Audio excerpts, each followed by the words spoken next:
নমস্কার বন্ধুরা। শীতকালে যে শুধুমাত্র বাটা বা ভর্তা ভালো লাগে তা কিন্তু নয়, তার সাথে ভালো লাগে বিভিন্ন রকম ডাল। আজকে একটা শীতের স্পেশাল ডালের রেসিপি আপনাদের সাথে শেয়ার করব। আজকে তৈরি করব টমেটোর ডাল। আর এটা খুব কমফোর্ট ফুড। এই টমেটোর ডালের সাথে যদি থাকে একটা টমেটো ধনেপাতার পকোড়া, একদম দারুণ খাওয়াটা জমে যাবে। আজকে এই রেসিপিটা খুব সিম্পল একটা রেসিপি, চলুন দেখে নিই কীভাবে করছি। নিয়েছি এখানে মসুরির ডাল। আমি আজকে মসুরির ডাল দিয়ে তৈরি করব। এটা কিন্তু আপনারা মুগ ডাল দিয়েও তৈরি করতে পারেন, তবে কাঁচা মুগের ডাল দিয়েই ভালো লাগবে খেতে। মসুরির ডালটাকে 2-4 বার জল পাল্টে পাল্টে, পরিষ্কার জল বেরোনো না পর্যন্ত আমি ডালটাকে ধুয়ে নেব। ডালটা ধুয়ে কিছুক্ষণের জন্য ভিজিয়ে রাখলাম। ততক্ষণে আমি কয়েকটা টমেটো নিয়ে নিয়েছি। টমেটোর ডালে তো টমেটোটা একটু বেশি লাগবে, আমি 3টে টমেটো নিয়েছি।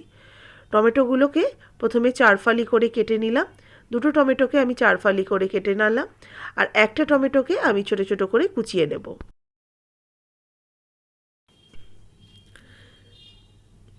এবার আমি এরকম ছোটো ছোটো টুকরো করে কেটে নিচ্ছি।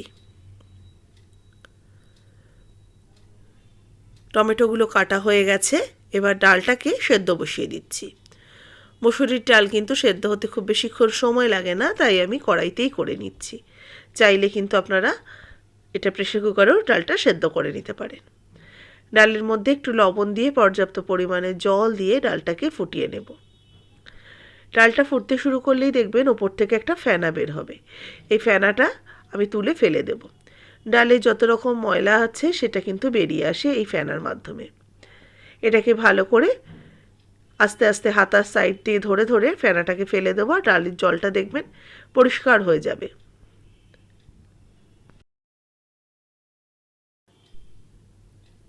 ডালটা যখন দেখবো একটু আধ সেদ্ধ হয়ে এসছে, দেখুন এখন কিন্তু ডালটা কালার চেঞ্জ হয়ে গেছে আর আধ ভাঙা হয়ে গেছে। এবার একটা কাঁচা লঙ্কা দিয়ে দিলাম চেরা, আর টমেটোগুলো যেগুলোকে আমি 4 ফালি করে কেটে রেখেছি সেই টমেটোগুলো এর মধ্যে দিয়ে দিলাম অল্প একটু 1/2 চা চামচের মতো হলুদ। এবার ভালো করে মিশিয়ে নেব। এবার ডাল আর টমেটো একসাথে বাদবাকিটা সেদ্ধ হয়ে যাবে।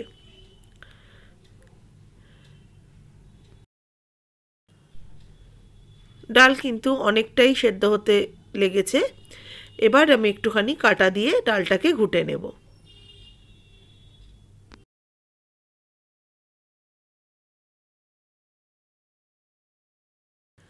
যেহেতু ডালটাকে প্রেসার কুকারে সেদ্ধ করছি না, কড়াইতে সেদ্ধ করছি, কড়াইতে সেদ্ধ করলে কিন্তু ডালে একটু কাঁটা দিলে ডালটা একটু ঘন হয়ে যায় আর সেদ্ধটাও সুন্দর হয়। ডালটা কিন্তু সেদ্ধ হয়ে গেছে। এবার এটাকে ডাল সেদ্ধটা নামিয়ে নিচ্ছি। ডাল সেদ্ধটা নামিয়ে নিয়েছি। এবার কড়াইতে তেল দিয়ে ফোড়ন দিয়ে দেব। কড়াইতে দিয়ে দিলাম সর্ষের তেল। তেলটা ভালো করে গরম করে নেব। তেল ভালো করে গরম হয়ে গেলে এতে দিয়ে দেবো সর্ষে ফোড়ন। 1/2 চা চামচ সর্ষে ফোড়ন দিয়ে দিলাম, কালো সর্ষে। এর সাথে দেবো 2টো শুকনো লঙ্কা। শুকনো লঙ্কা 2টো কিন্তু গোটা দিলেও একটু ফাটিয়ে নিয়েছি। একটা চেরা কাঁচা লঙ্কা আর কিছুটা কারি পাতা দিয়ে দিলাম। এবার ফোড়নটাকে কয়েক সেকেন্ড নাড়াচাড়া করে নেব। ফোড়নটা যখন একটু হয়ে যাবে দিয়ে দেবো কুচিয়ে রাখা টমেটোগুলো। একটা টমেটো যেটা কুচিয়ে রেখেছিলাম সেই টমেটোটা অ্যাড করে দিলাম। দিয়ে এবার একটু মিক্সড করে নেব। টমেটোটা যতক্ষণ না একটু নরম হয়ে আসে ততক্ষণ একটুখানি টমেটোটাকে তেলের সাথে ভেজে নিচ্ছি। অল্প একটু সামান্য লবণ অ্যাড করছি। ডাল সেদ্ধ করার সময় একটু লবণ দিয়েছি, সেটা বুঝেই লবণটা অ্যাড করলাম। ভালো করে মিক্সড করে নিয়ে এবার এই সেদ্ধ করে নেওয়া টমেটোর ডালটা অ্যাড করে দেব। এবার কেউ যদি একটু ঘন ডাল পছন্দ করেন এরকমই রাখবেন। আর আমি কিন্তু বেসিক্যালি একটু টক ডাল বা এরকম টমেটো সাম্বারের ডাল যদি পছন্দ হয় তাহলে কিন্তু আমি একটু পাতলা করি, সেই জন্য অল্প একটু জল অ্যাড করে দিলাম। এবার ভালো করে মিশিয়ে নিয়ে এবার এই ডালটাকে ফুটতে দেব। আর টমেটো ডালের একটা খুব সুন্দর স্মেল আসে, সেটা খেতে কিন্তু অসম্ভব ভালো হয়। এবার দিয়ে দিচ্ছি 1/2 চা চামচ চিনি। একটু চিনি দিলে মিষ্টি মিষ্টি হলে ভাল লাগবে, কারণ টক ঝাল মিষ্টি 3টের ব্যালেন্সটা ঠিকঠাক থাকলেই তবেই ডালটা কিন্তু টেস্ট হবে, নাহলে টমেটোর ডাল খেতে একদম ভালো লাগবে না।